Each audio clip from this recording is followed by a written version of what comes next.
We talk a lot about how to make government better, more efficient. But what if the answer isn't some new policy or budget cut? What if the real key is hiding in plain sight, in the experiences of the people who make it run every single day? Well, today, we're diving into a massive set of data that tries to answer that exact question. And when I say massive, I mean it. Check out this number, over 420,000. That's more than the entire population of Miami. It is an absolutely staggering number of individual voices, ideas, and perspectives. So just imagine that for a second. What if you could actually ask every single one of those people how to make things better? What kinds of problems would you hear about again and again? And maybe more importantly, what brilliant, simple solutions are just sitting there waiting for someone to finally ask?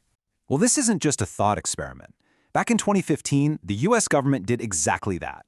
It was called the Federal Employee Viewpoint Survey, or FVS. They talked to over 420,000 employees across more than 80 different federal agencies, giving us one of the most detailed pictures ever of the federal workplace. And this explainer? It's all based on a deep dive into what all that data tells us. So here's how we're going to break it down. We'll start with the big picture performance review. Then we'll get into what really motivates people, the incredible power of speaking up, and the problem of workplace silos. And finally, we'll see how fixing these things is a win for absolutely everyone. So let's get right to it. What was the single biggest thing the researchers uncovered? Well, they found this incredibly fundamental link that really props up everything else. And here it is. It's so simple, but it's also profound. Employee performance and job satisfaction go hand in hand. Basically, a better workplace for federal employees means better results for you and me. When people feel good about their jobs, when they trust their leaders, they don't just feel better, they flat out perform better. This isn't about warm fuzzies, it's about results. So starting from that core idea, the analysis really zeroed in on 3 specific, actionable areas where making improvements would have the biggest bang for the buck. Think of them like the 3 legs of a stool that hold up a high-performing government. Let's dig into that first one. All right, our first pillar is all about what really drives people to bring their A game. And spoiler alert, it's not just about the paycheck. The research points to this really powerful mix of 3 psychological states they call the 3 E's. The first E is engagement, and this is way more than just being busy. Engaged employees are all in. They feel this energy from their work. They're truly dedicated to the mission, and they can get so absorbed they completely lose track of time. You know that feeling of being in the zone? That's engagement. Next up, the second E, empowerment. This is all about feeling like you have some control and influence. Does your work feel meaningful? Do you have the freedom to make your own decisions? Do you feel like you're actually good at what you do? And, critically, do you believe your work makes a real impact? When the answer is yes, you get incredible innovation. And the last E is embeddedness. This one's about a deep psychological connection. It's that feeling that you're a vital part of the organization's DNA, that you really fit, and that leaving would mean giving up way more than just a job. It's basically the glue that holds a great team together. So how's the federal workforce doing on these 3 E's? Well, when employees were asked about statements like this one, the answers were a huge red flag. A really significant chunk of those 420,000 people did not feel like their talents were being used well at all. And look, this is way more than just a minor complaint. It points to a serious breakdown across all 3 E's.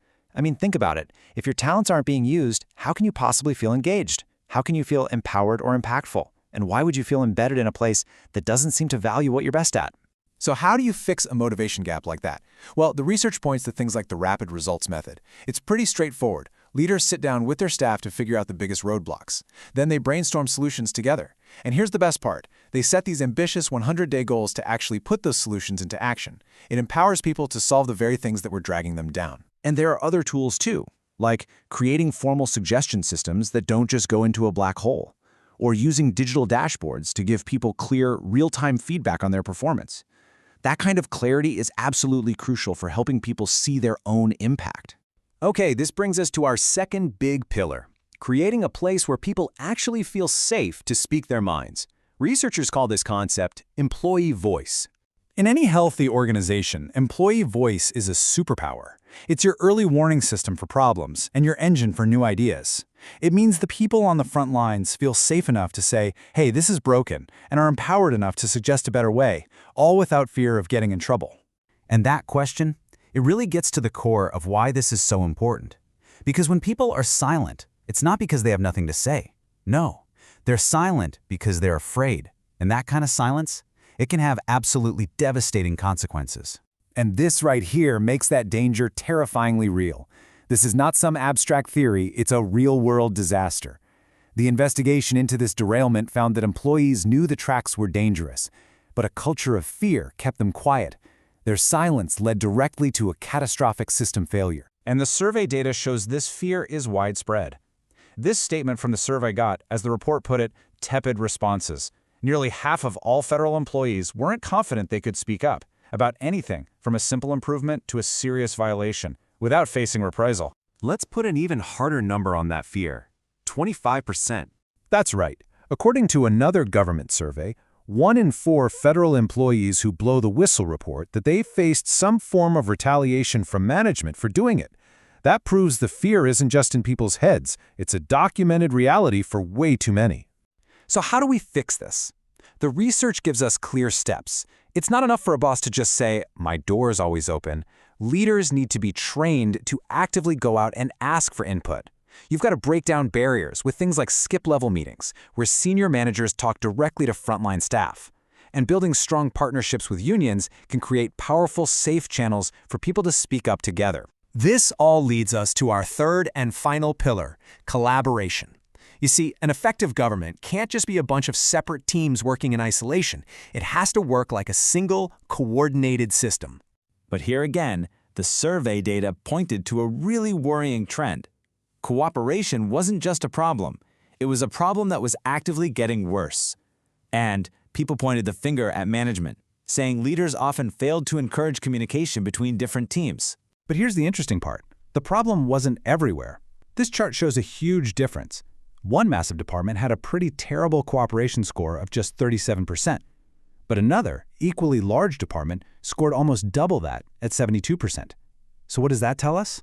It tells us that bad cooperation isn't just a fact of life, it's a solvable problem.